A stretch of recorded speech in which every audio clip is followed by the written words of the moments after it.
Paano gumawa ng appointment slot sa Marina para makakuha ng SID, SRB renewal?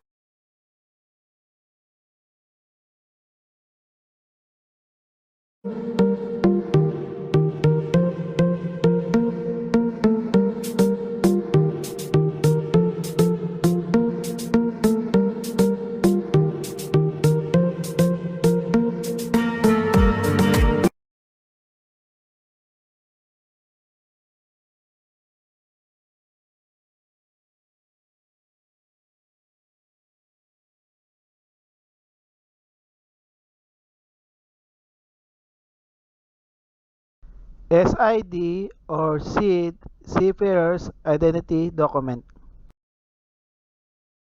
SIRB, Seafarer's Identification and Record Book.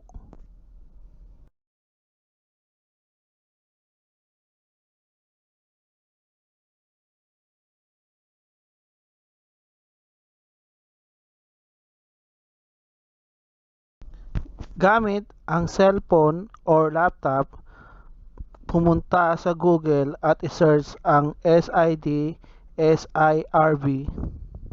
I-click ang Marina SID, SRB OAS. I-click ang Schedule an Appointment.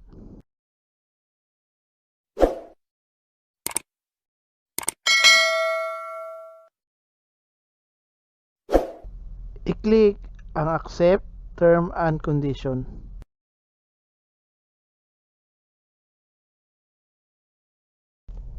Fill up your information. Hihingan ka nila ng 6-digit code na ipapadala sa iyong email or sa SMS via OTP code. Mamili ng Marina branch kung saan kayo mag-a-apply ng SID, SRB.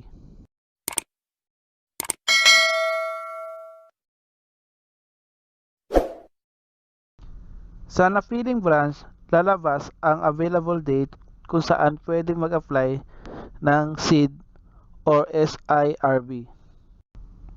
Tandaan na meron lamang tayong 1 oras para tapusin ang appointment slot. Step 2. Pumili ng category at kung ano ang iyong nais na i-process. SID o SIRB or both. Pagkatapos, i-click ang Next. New or renewal, always choose click New.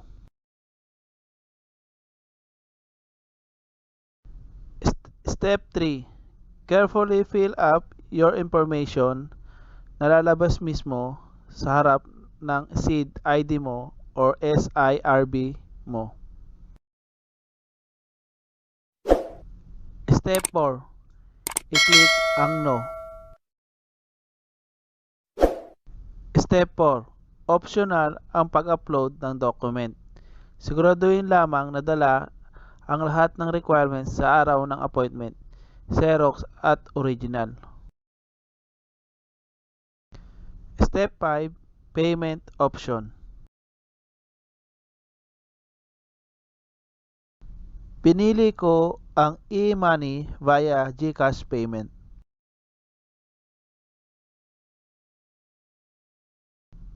Screenshot nyo lamang ang step-by-step procedure na ibibigay kung paano magbayad gamit ang GCash bago pindutin ang generate code reference na kailangan nyo mamaya.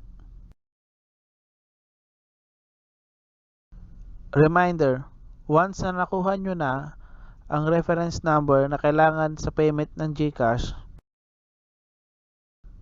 meron lamang tayong 48 hours para bayaran ang amount para ma-reserve ang piniling slot appointment. Pag hindi na bayaran sa itinakdang oras, ma-invalid ang application slot na napili. Siguraduhin mababayaran ito sa itinakdang halaga. For walk-in applicant,